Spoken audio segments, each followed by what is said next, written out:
Dear students, welcome to a Corona-free classroom. I'm here not only to entertain you, but also to educate you and coach you about economics, finance, and entrepreneurship.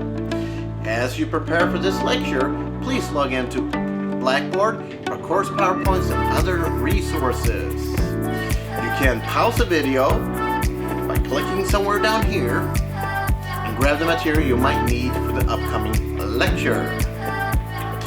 See you all after the pause. Ta-da! Today we're going to build a simple duration model in Excel for a 30-year 5% bond with annual coupon payments.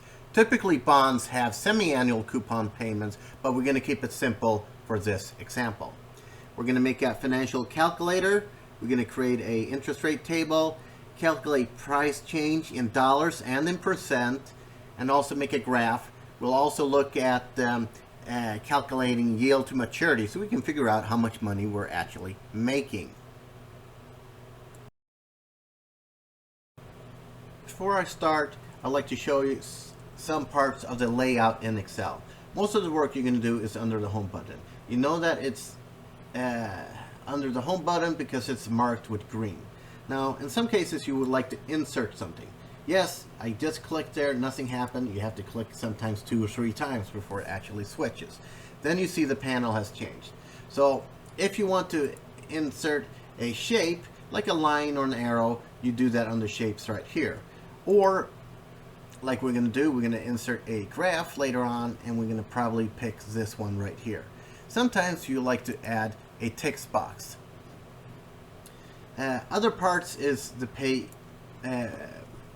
layout, and this is where you decide how the layout should be. Should it be a portrait when you print it, or landscape? In this case we're going to pick landscape. Now when you decide to set the print area, because you have to do that so you can tell the printer what you want to actually print, you click the print area, and it might give you an error message, mainly because you haven't picked an area yet. So it gives you a little warning signal here. So that means that you want to mark the whole thing that you want to print. Say this is an area that you want to print. That's when you go in and click back on page layout and select set print area. Now this is what you're going to print. Now you haven't told Excel and the printer how many pages you want it divided on. In this case you probably want it on 1 page, so you have to change it on the width and the height, so that it's going to be 1 page. Now you can see that in this little box here, it has changed the scale of your printout to 63%. So it's going to be a little bit smaller than you had expected. Another part that you will use is the formula part, and here's where you're going to click on formulas. You can pick financial right here, and then you scroll down later on and look for, say, present value, and then you click OK. Other areas that you might want to do is click on review, and this is where you click and make sure that you have done the spelling correctly. So you click on the spelling, and it says that all the spelling is done right and you've done everything okay. If you didn't do it right, it will give you an example of what is wrong. Excel doesn't just underline things with red saying this is what you have done wrong in spelling. So you have to go in here and actually double check it. Okay, let's get started. This is what we're going to build. I have outlined the different parts that we're going to do in what order. So 1, we're going to build this table. 2, we're going to enter the interest rates changes that we're going to have. We're going to do the calculation for duration, the change in price. We're going to create this beautiful picture. And here is number 6, which is the last part. How much money can we actually make on this? In number 1, we'll add a little text message explaining what it is that we're actually going to do. We're going to enter in the 30-year 5% bond and put in annual payments. That way, if someone looks at it, they understand what you're trying to do.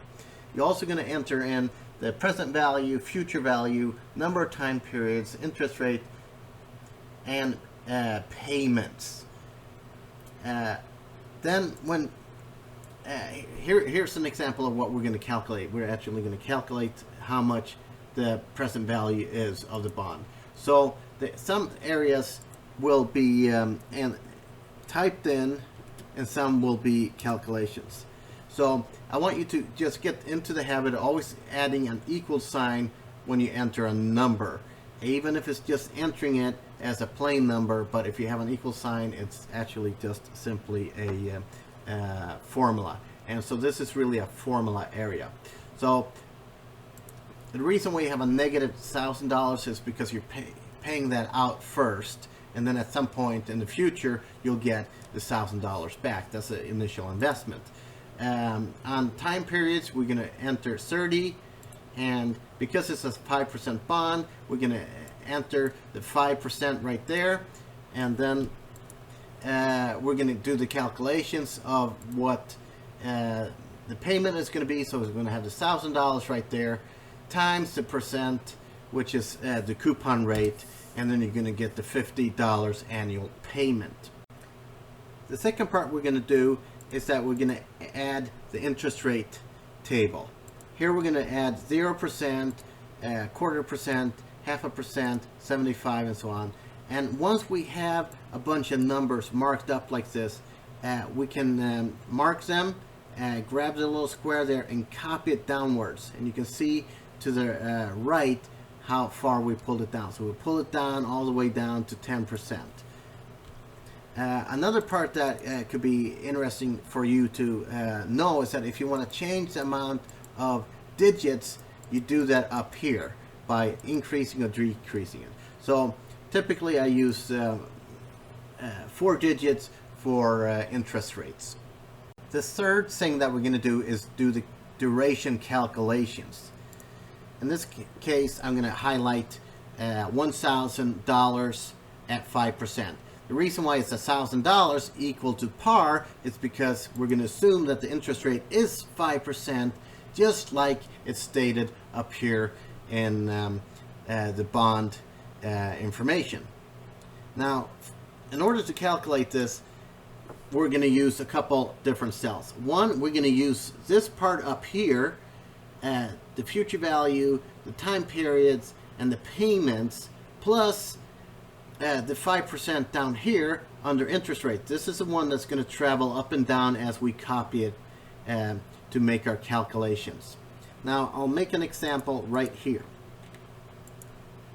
So we start with entering an equal sign. We go up to formulas, click on insert function.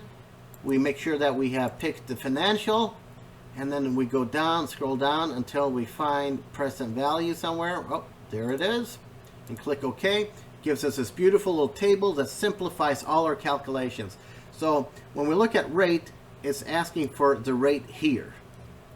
Then we're going to click on the next box where it's number of time periods. It has a little description what it is.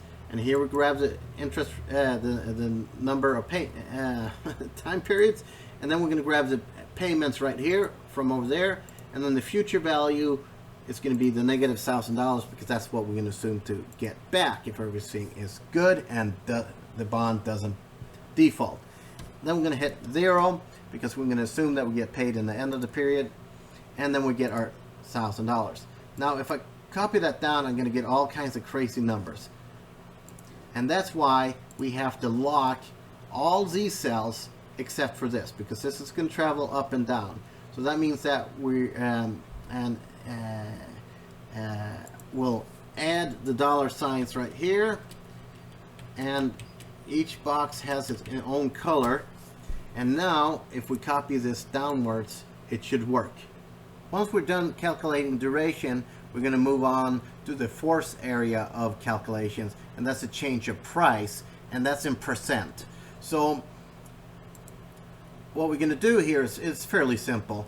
We're going to see the change of price. There's going to be no change on this part, but there will be change as we move upwards. Okay, so but this part right here is really based on the $1,000. We want to see the change between $1,000 and the duration price that we calculated just previously.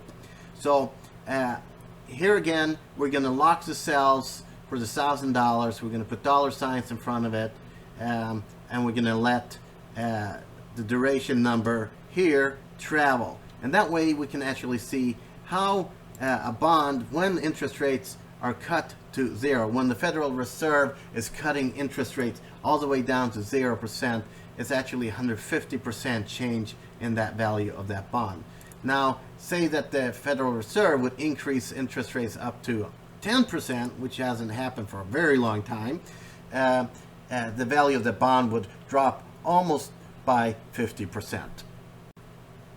A picture is very valuable and it saves time and money. If you have someone that wants to know how duration works but don't want to understand the different calculations and stuff like that, you can show them a simple picture and they will understand it in a very short period of time. You just have to point out the different parts of it. So here you have the duration part. You're going to add that and you're going to grab that from the numbers here. So let's get started how to actually insert a beautiful little graph like that. You grab the whole column including the duration title. You go into insert, pick what squiggly line you want, and you pick one, and here we go. Doesn't quite look like the one I have behind here, but we're going to modify this. One, we might want to change the title. We can do that by clicking here and then just say duration of a 30-year bond, and if we say not quite it, let's say a 30-year 5% bond. Okay, there we go. And then you might say, I don't like the colors. That's what you do in the home screen. You can have a color in the background. You can change the color that you want it to be displayed. You can make it bold. You can make it bigger. So you play around with this and make it look really nice. Now, a part that is not so nice is this reference right here down on the axis. So we have the value of it. That's useful. This is not so useful. So now we want to change that. We want to use the interest rates table here for this. So we click in this box, and you know that you have marked it because you got the four little parts here. Then you right click and select the data.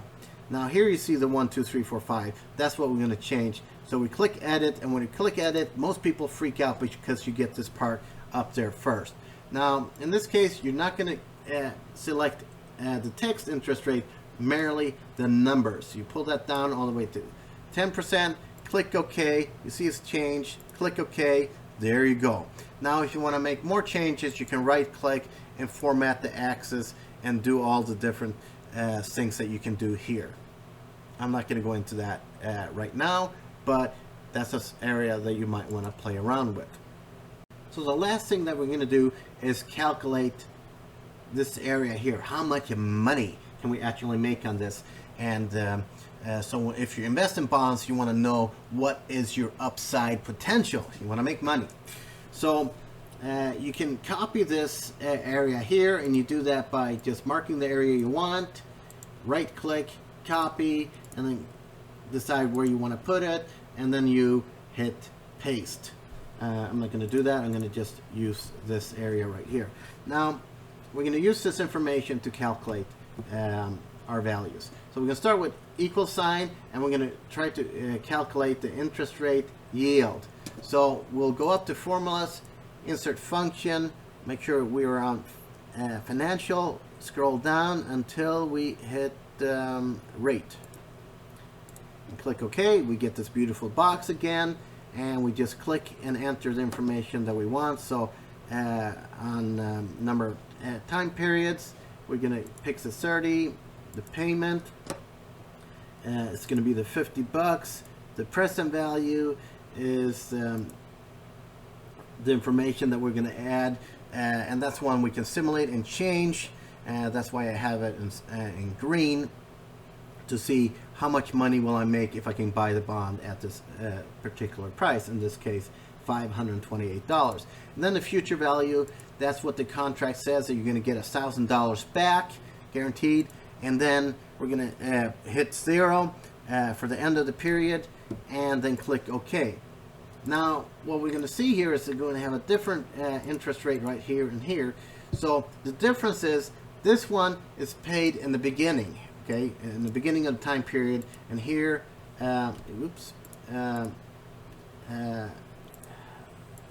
here I have added it as 0 for the end of the period. So that's the difference in interest rate here. So if you pay in the beginning, you're going to get a little bit more. So that's a difference in calculation, and that's an example of what could happen. So if you buy a bond under $1,000, it's called a discount bond. If you buy a bond that is where the current interest rate is lower than the 5%, you're going to pay a premium. Now, if you buy a bond at $528, and given that the interest rates are 10%, you will make 10% on that 5% bond if you hold the bond to maturity. Now, what happens if you actually buy it at today's value and interest rate is 0? And that's where the Federal Reserve a few weeks ago changed interest rate from about 150 basis points to 0. That means that if you buy the bond right today, at this value, and hold it to maturity, you will make 0 money. You will have no reward for your hard work. Okay, so you always want to make sure that your money works hard for you. In this case, you're going to destroy value. And at this rate, banks don't want to lend money to anyone. And that's why the federal government and the Federal Reserve is saying, we're going to open the discount window. We're going to take all the risk. The banks are going to go out and lend money at this ridiculous rate and really not make any money. But what they're not going to do is take their money at risk. They're not going to have their shareholders' money at risk to do that. It's the federal government that's going to take care of that part. So what's going to happen, though, is that the banks are going to make money on it. So what they're going to do is they're going to simply be in charge of this loan, charge X amount of dollars to manage this loan, and send out letters to their clients saying you have to pay this interest rate and premium or something like that as a part of the loan agreement. And they will make money on that, but the risk and the owner of that capital is then the federal government or the Federal Reserve. And that's a part of opening the discount window, making money available to the public and allowing the banks to earn money but not take the risk. In summary, we're going to create this financial calculator so we can use these numbers and the interest rate here to calculate the duration for each part here, so that we can create this beautiful illustration that explains the relationship between changes in interest rate and the price of the underlying asset, in this case the duration of a 30-year 5% bond with annual payments. Now the next thing that we did is calculate how much is the yield to maturity given a price that we can buy a bond for, and figure out, can we actually make money on this, and is it a good investment? As always, I would like to remind you to observe the voluntary quarantine and do your part in stopping the coronavirus and keeping yourself and your loved ones safe. Until next time, please do the homework listed somewhere on the screen. Email me your work at your earliest convenience. You can also email me anytime you want if you have any questions. I will also email you an invite to our next virtual classroom via Blackboard. It has been swell teaching you online today, but after all, it's said and done. More is actually said than done. So pull up your sleeves and do the work. Get your homework done, email me, and you'll earn the grade. That easy. Well, that's all, folks. See y'all soon. Ta-ta. Goodbye.